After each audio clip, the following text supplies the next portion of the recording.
Hey everyone, this is Emma. Today is Tuesday, March 10th. It happens to be my birthday, so happy birthday to me. I spent the day looking through the headlines and writing up an article about coronavirus, as I have the last handful of days. But I also made a birthday cake today, yay! So I just want to jump right into the headlines and take a look at today's article with you right away. So today's article is titled Grim Reality in US Emerges, Quarantines, Emergencies, Lockdowns, Deaths. Great news. This doesn't sound so positive. All right. According to the map that I've shown you guys a few different times, that is now not just managed by Johns Hopkins University. Now it also up at the top says Center for Systems Science and Engineering. So it sounds like the team managing this map just got a bit bigger. The total number of confirmed cases when this article was published in the United States were 808, while the total number of cases worldwide had climbed to 118,101. And the map indicated that there were 4,262 deaths worldwide, with 29 occurring in the United States. This article was published just before 5 o'clock tonight. It is now getting close to 10 o'clock, and all of those numbers have increased a little bit, but the biggest jump, it looks like, the US now has 972 confirmed cases, and the map specifically indicates that it's getting its information from WHO, CDC, ECDC, NHC, DXY, as well as local media reports, which is, I believe, in addition to what the map has been doing, which is a good sign because we did hear in a press conference yesterday, US Vice President Mike Pence was saying that more tests are coming out and being sent to different areas right now, and only some of the data from certain tests goes back to the CDC. Some of the data does not. So the CDC is not going to have accurate numbers. They're only keeping track of the CDC tests. So it's important to have data that is sourced from a lot of different locations, as well as local media reports, because local media is more on top of what's happening in their own local areas compared to mainstream media, or potentially even the CDC. So that's good to know that this map is collecting data from a bunch of different places. Again, it is important to remember that only those patients who are tested can be confirmed positive or confirmed negative.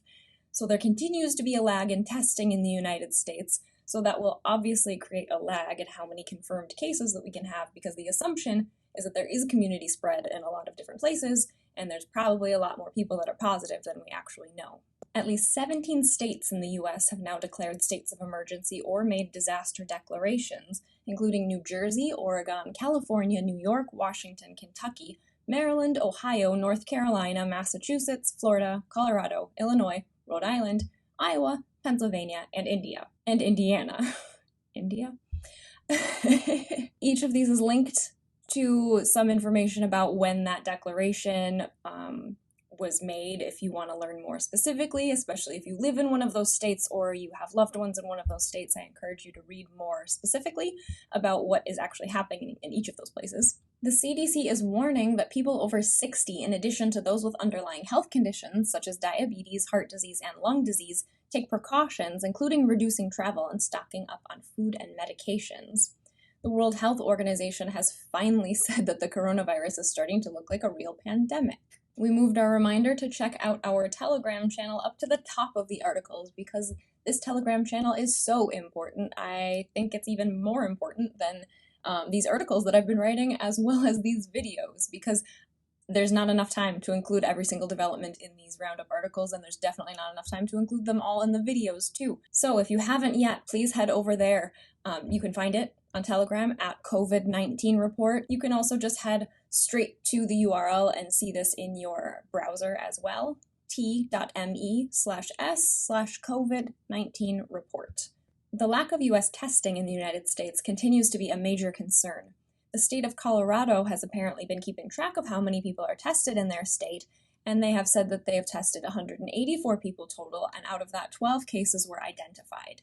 Despite recent announcements from US Vice President Mike Pence during a coronavirus task force briefing at the White House on Monday, in which he said testing is now available in all state labs in every state in the country, and that more than 1 million tests have been distributed, the Kirkland Life Care Center just outside of Seattle remains unable to test its workers. The nursing home said on Monday that it had no kits to test its employees that are showing symptoms, more than a third of the nursing home's 180 employees. A spokesman for the nursing home said, "We would like more kits to test employees. We've been asking the various government agencies that have been supplying us with test kits." A first responder has told CNN that none of Life Care Center's 200 employees have been testing, despite 65 of them showing symptoms, and that test kits from first responders have been held up so long in overwhelmed labs that they've now expired. During that briefing at the White House, Pence revealed that he has not yet been tested for COVID-19, despite recently attending a conference with a person who has tested positive. Pence also indicated that he did not know whether or not U.S. President Donald Trump had been tested. According to a study out of China, global COVID-19 cases will increase tenfold every 19 days if no drastic measures are taken to contain its spread. The researchers said the situation is dangerous. We call on the world to take strong actions on public health, using experiences learned from China and Singapore. Another Chinese study has found that the novel coronavirus can travel twice as far as the safe distance previously advised by World Health authorities. According to the study, the virus can travel nearly 15 feet and can linger in the air for 30 minutes. According to the study, respiratory droplets can last for 2 to 3 days on surfaces like glass, metal, plastic, paper, and fabric. However, the South China Morning Post now notes that the study was retracted by the journal Practical Preventative Medicine without explanation, in what is a perfect example of the confusing, conflicting, and constantly changing news and research surrounding both the novel coronavirus and the coronavirus disease. I'm sure you've noticed. Director of the CDC's National Center for Immunization and Respiratory Diseases said Monday during a news conference, China describes this as being highly contagious, and there essentially is no immunity against this virus in the population because it's a new virus, indicating that the virus does indeed warrant a 2-week quarantine. She also said it's fair to say that as the trajectory of the outbreak continues, many people in the United States, either this year or next year, will be exposed to this, and there is a good chance many will become sick. But even a 14-day quarantine may not suffice in some cases. According to the Baltimore Sun, there will be people who develop symptoms and remain contagious after being released from the 14-day quarantine, and that number may be around 101 people for every 10,000 cases. A public health officer with the Oregon Health Authority said at a press conference on Monday, "We do think that even though we are reporting 14 cases, that this disease is much more widespread in our community.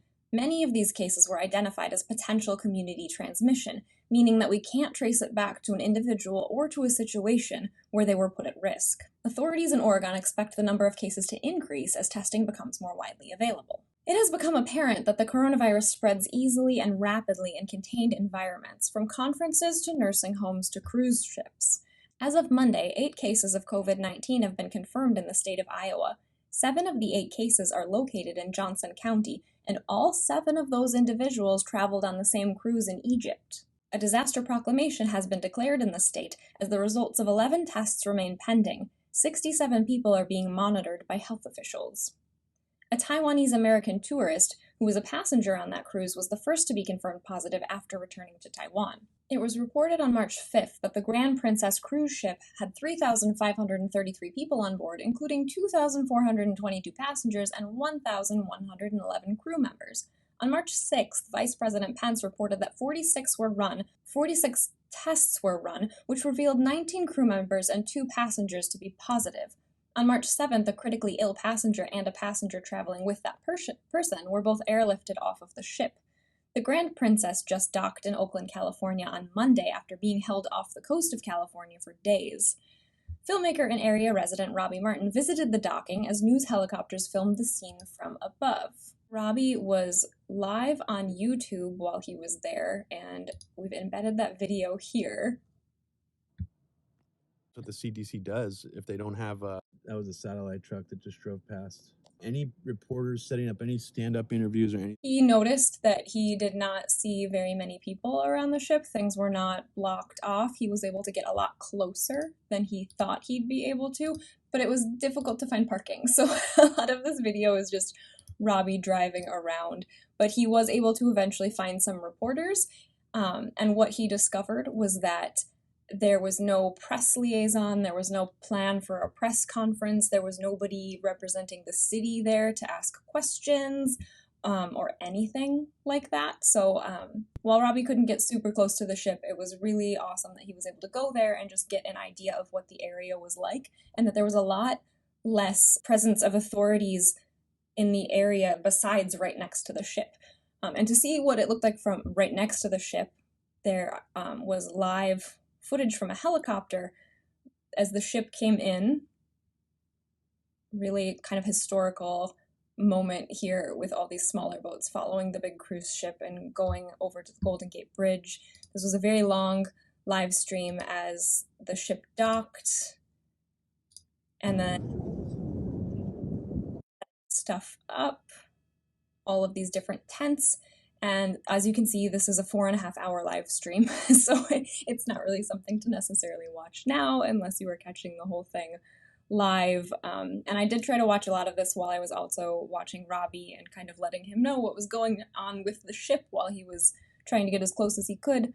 But a bunch of these little tents got set up around here, and they kept bringing stuff in. There's a bunch of ambulances staged in this area, people in hazmat suits. It was really interesting to see what they were doing there. But again, no presence of authorities outside of this shipyard. Everything was really contained to right here, and the media was staged kind of over here out of this shot. Additional passengers have been disembarking all day today. Last time I checked, this video was actually still live, which was kind of shocking. It looks like it is no longer live now. It looks like right now there are only 4 hours of this live stream, but it was a lot longer than that, so I don't know if some of this got chopped off, but you can see that they filmed it until it got dark outside, so all day today people have been coming off of that ship. A third Princess cruise ship is now being kept at sea, according to The Independent. The Caribbean Princess was scheduled to dock on Monday in Grand Cayman, but passengers and crew will first be required to undergo testing before disembarking. 2 crew members on the Caribbean Princess transferred from the Grand Princess, sparking concern that the coronavirus may now be spreading through this other ship.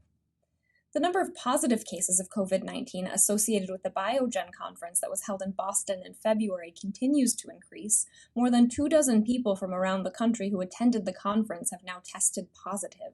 A renowned Johns Hopkins surgeon, researcher, and policy expert told CNBC Today, "What happened in Wuhan could happen here. Why do we think otherwise?" He pointed out that the immune system of the average American is not stronger than the Chinese immune system. Seems like a silly point to make, but it's actually a very important point to make. I don't know what it is about people in this country, but it seems like a lot of people are just a little bit ignorant to what's going on here, and they think that somehow, because we're in the United States, we're going to escape. I don't know where that thought is coming from, but it seems to be fairly widespread, and honestly, it's pretty concerning to me. 2 years ago, U.S. President Donald Trump ordered the shutdown of the White House National Security Council's Global Health Security Unit. The president has since struggled to justify this decision amidst the coronavirus pandemic. And as The Mind Unleashed previously reported, the senior director for Global Health Security and Biodefense at the National Security Council, who started in April 2017 and was responsible for leading pandemic preparedness and response efforts, abruptly left his position in 2018. Following his departure, the team he oversaw was disbanded by then National Security Advisor John Bolton. The position was not left open. Somebody else was not appointed. The entire team that was responsible for leading pandemic preparedness and response efforts was disbanded. That is shocking. And let's take a look at that quick. The Mind Unleashed reported that back at the end of January when we started digging more into this stuff and what was going on and who was responsible for things, and that was one of the more shocking things that I came across. Regardless of what actions have been taken since the emergence of the coronavirus, it is becoming quite clear that the United States was already ill-prepared for dealing with anything of this nature. According to The Independent, U.S. health officials are suggesting that hospitals in the U.S. need to at least double their available beds in order to deal with the expected surge of patients who will need inpatient care. Health officials report that there are fewer than 100,000 intensive care beds available in the U.S., while American Hospital Associates puts the number at 45,000. It is estimated that upwards of 865,000 people will require hospitalization if the outbreak proves to be moderate, while 9.9 million will require hospitalization in the event that it is severe. UC San Francisco Medical Center is preparing by setting up 2 outdoor tents to care for patients with respiratory symptoms. New Jersey's first coronavirus case is speaking out about his experience that he says happened so quick. The 32-year-old has been hospitalized since Tuesday after first going to urgent care. He says he experienced diarrhea, watery eyes, shortness of breath, chest pain, you name it. High fever, he said. Every day is getting worse. And the nursing home at the center of Washington State's outbreak is reporting grim news of the virus's effect on some patients who have died. Now, a few days ago, family members of people who either are at the Life Care Center in Kirkland or family members of people who have died who were patients or residents of the Life Care Center, or family members of people who have been transferred to hospitals held a press conference in front of the building. It was very revealing. It was very emotional. It was very interesting. Different people gave different stories about what they had experienced and the conflicting information that they had been given. But one woman detailed the experience of her mother passing away very, very quickly, having shown no symptoms and suddenly getting really bad and dying in the matter of hours. And she was told that because her mother showed no symptoms, that death was being classified as natural causes, and she was not being tested for COVID-19. Now, I don't know if that is still the case or if they did decide to test. If we listen to what Tim Killian, the Life Care Center's press liaison, says in this video, it matches up with what she said. So he's probably referring to this woman's mother. And instead of just quoting him, this isn't a very long video. I think it would be great to just watch. As you can understand, as I said, we started with 180 employees on February 19th, and that number has been cut by 70. So the amount of work and stress that these staff and employees and caregivers here are under is tremendous. And as I said, they truly are heroes. The amount of work that they're doing to care for these residents is amazing. I can imagine most of us hearing that this facility and what has been happening in this facility is ongoing would prefer to stay home. And quite frankly, our employees have shown up. But for those who have fallen ill themselves or showing symptoms, the rest are here putting in an incredible amount of work, incredible amount of hours, and showing an incredible amount of devotion.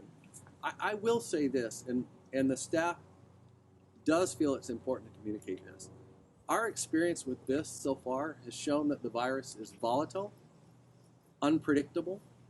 We've had patients who, within an hour's time, show no symptoms to going to acute symptoms and being transferred to the hospital. And we've had patients die relatively quickly under those circumstances. So everything we've learned so far is that we know very little about how fast this may act. Within our population, we have seen some results that have frankly concerned us with how quickly symptoms have shown, become acute, and led to even death in some cases within our residents. So again, he said some residents go from no symptoms to death in just a matter of a few hours. And in an attempt to find a vaccine, UK researchers are looking for volunteers that are willing to be infected with the virus. They will be offered £3,500 for their trouble. Quarantines, lockdowns, and emergencies declared everywhere. The entire country of Italy is now under lockdown as the country struggles to contain the outbreak. There are now more than 10,000 confirmed cases and 631 deaths. As a result of the lockdown, the movement of more than 60 million people has been restricted. The decree bans all public events, closes cinemas and theaters, gyms, clubs, bars, cancels funerals, weddings, and all sporting events, including Series A matches. All schools and universities will remain closed until April 3rd. Tuesday morning, Mongolia announced the barring of anyone from entering or leaving its cities for 6 days. Mongolia had already sealed its border with China and banned flights from South Korea. But despite those efforts, an employee of a French energy company who flew in from Moscow was confirmed to be infected. New York City's mayor has suggested a citywide quarantine akin to what happened in northern Italy, saying it may be appropriate for the city. It's a possibility, but I think people are getting a little ahead of ourselves, and we should be careful, he said on Monday on CNN. In a Monday press conference, the governor of New York said that the state will begin making 100,000 gallons of hand sanitizer a week that will be given to schools, prisons, government agencies, and the MTA. Prisoners will be making the hand sanitizer. And the New York National Guard was deployed on Tuesday to a health department command post in New Rochelle. The governor of Washington said on Tuesday that the entire state of more than 7.5 million people may need to be quarantined due to the outbreak. The governor said that cases may increase to 64,000 in less than 2 months if action isn't taken. The quarantine would include mandatory restrictions on travel.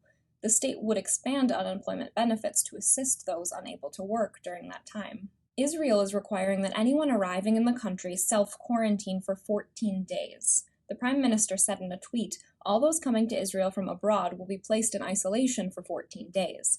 The Interior Minister reports that the measure is effective immediately. And Moscow is now on high alert and is threatening 5 years of jail time for people who fail to self-isolate for 2 weeks after visiting countries experiencing outbreaks, including China, South Korea, Iran, France, Germany, Italy, and Spain. Officials in Georgia have designated a state park as a potential location for isolating and monitoring people who have been exposed to coronavirus. And the largest county in Georgia has canceled school after an employee tested positive. Images and viral videos of empty planes are popping up across social media as the coronavirus continues to impact the travel industry. Now this shared video of a person doing the worm down the aisle on a nearly empty flight. Other people have posted selfies showing rows and rows of empty seats behind them on airplanes.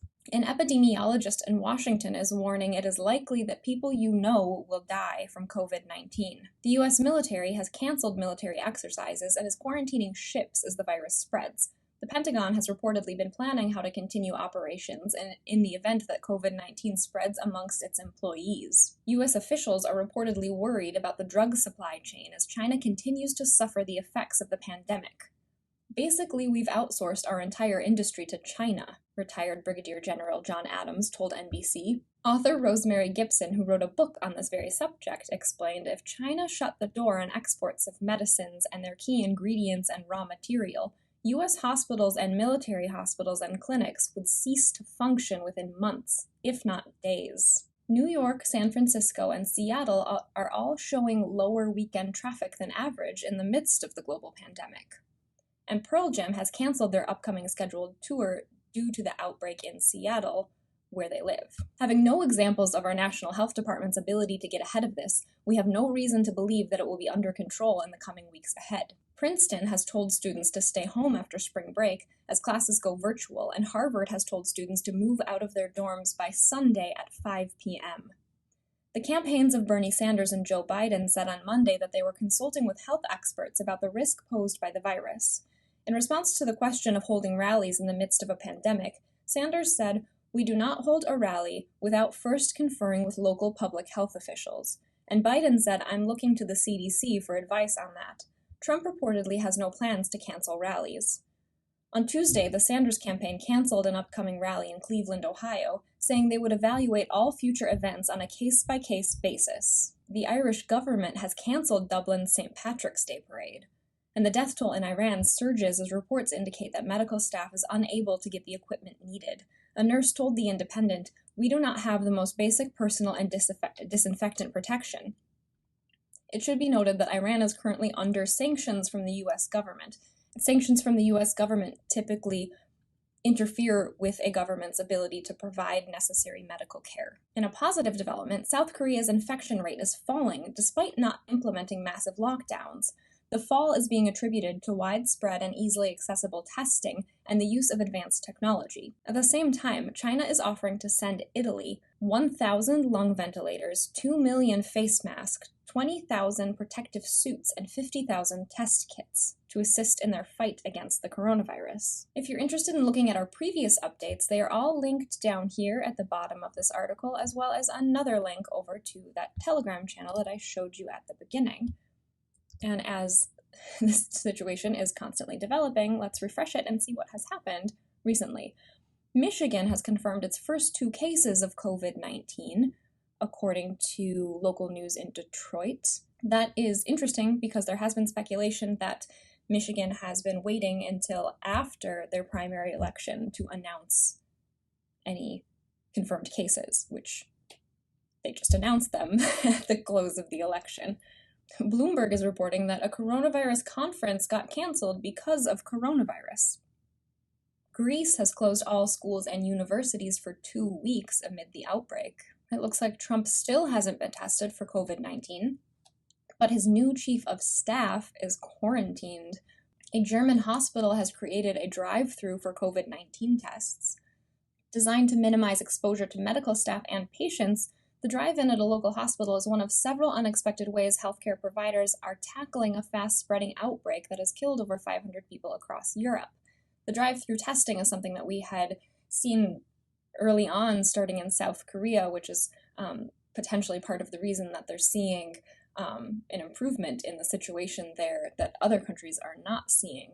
Trump's former pandemic advisor is warning we are 10 days from our hospitals getting creamed. He wrote an op-ed that was published on Monday in the Washington Post, saying that the U.S. should take notes from places like Hong Kong and Singapore, which were able to level off their infection rate thanks to tougher measures early on. An infectious disease expert is warning that the U.S. is not prepared for coronavirus winter as the containment window passes. He says right now we're approaching like it's the Washington, D.C. blizzard. For a couple days, we're shut down. This is actually a coronavirus winter, and we're in the first week. He says the U.S. is not containing the virus and warns that it is substantially more contagious than some U.S. officials have warned. This is just going to keep spreading. We have to stop fooling people into thinking this is only by close contact where I have to be within 2 or 3 feet. We're going to see much more transmission, he said. There will be widespread transmission of this virus around the country, and what we have to do is keep people who are at high risk of having bad outcomes, older, underlying health conditions, from being exposed. All right, well, thanks for watching today's video. On that note, I'll end it. We crammed a lot into this one. Look for another article tomorrow or the next day and another video as well. Again, please prepare yourself, spread information about this so you can help other people prepare. If you prepare now, you won't panic later. All signs are still pointing to this getting worse and this becoming something bigger than a lot of people expect. So please heed the warnings, get yourself and your household ready, and inform as many people as you can about what is going on. But as you read this news and you look at different sources, please remember to think about what you're reading and question what you're reading and come to your own conclusions about some of this stuff.